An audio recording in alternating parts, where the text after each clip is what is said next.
All right, moving on with our work on polynomials, specifically talking about adding and subtracting polynomials. This is a challenge with a real-world connection. I encourage you to pause this video and give this a try on your own, and then unpause it, check back in, and see how you did. So the scenario here is as follows. I own two businesses. Well, not really, but let's go with it. The first business has been doing really well, and profits have been increasing, and that's this business right here, business A. You can see profits are going up. Unfortunately, profits from the second business have been declining. You can see that over here, okay? I'm curious about what the future may hold, wondering if I can make some 5 or 10-year predictions, and data for each are presented below. For each data set, which show profits in millions of dollars, okay, determine a function of best fit using Desmos, and then create a total function that predicts my overall profits. So it seems like we have a couple challenges here. First, we want to go to Desmos and make sure we can find a function of best fit in Desmos.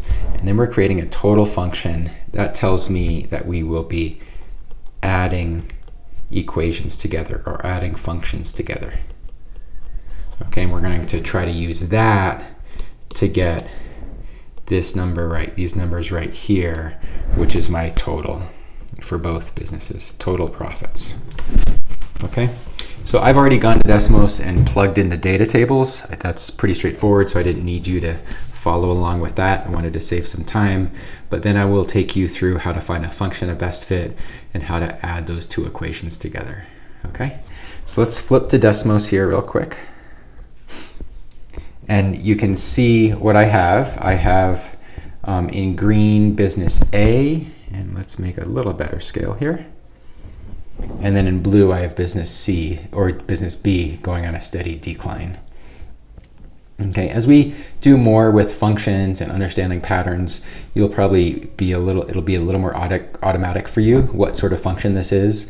But to me, that green function looks like a parabola, looks like a quadratic function, which we're actually going to study in our next unit, but a second degree function. And to find a function of best fit for that, we go as follows: y1, and then we need to do the tilde, and then we just plug in the standard form that we want to use. ax1 plus b, whoops, that should be ax1 squared. Let's see if I can go ahead and do that. Plus b x1, and then plus our constant term of c. And it looks like we have a perfect fit right there. R squared is equal to 1, and our b coefficients our coefficients a, b, and c are given, and it looks like b is basically a value of 0. Okay, Desmos is trying to get a little too precise there. Okay, so we have an equation there, which I'll write down in a second in our note app. Actually, let me write that down right now. I just have a and c, 0.5 and 0.25. So it looks like we have y equals 0.5 x squared plus 0.25, and the b value is basically 0. Okay. We can do the same thing for our second function. It looks linear though, so I'm going to type in a different standard form. y1, and then with a tilde, and that's mx plus b. mx1 plus b. And I messed up because it's still using the x1 and y1 data. I want these to be x2 and y2, because as you can see, my blue data in the table are labeled x2 and y2. Okay, we got that. And again, it looks like we have a perfect match. It looks like our slope is -2 and our b value is 0, as you can see in the lower left of the screen. So let's write that down as well. This is y equals -2x. Cool. So all we're going to do to find our total profit over the next few years is add the two equations together. Okay, so this is going to be y equals 0.5 x squared, and I'm going to rearrange them and put them in standard form as well, plus a -2x plus a 0.25. Okay, so these two terms turned into those two terms right there, and this term turned into that term right there. Okay, so let's go to Desmos again and try to predict out what profits would have been for the first 5 years of my business that I have tracked here, and then might be down the road into the future. Okay, so I can I'm just going to turn these guys off. I don't have to worry about them right now.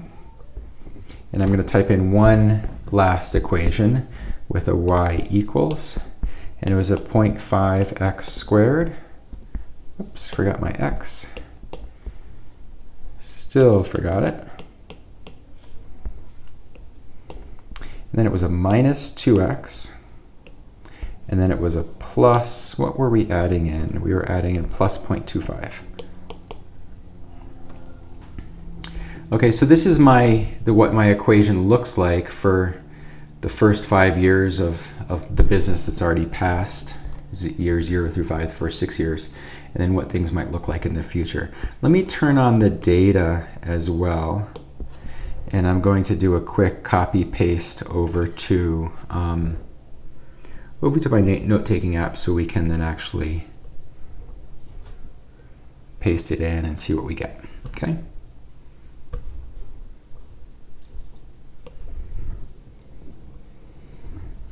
All right, so in green, you can see business A, business A is doing pretty well. It's increasing quadratically. In blue, you can see business B is on this steady decline. That's not a great blue. Let's make this blue.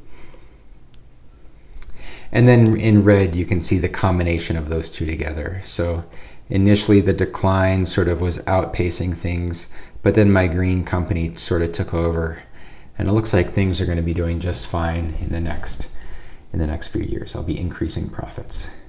Although maybe you're thinking, why don't I just get rid of business B?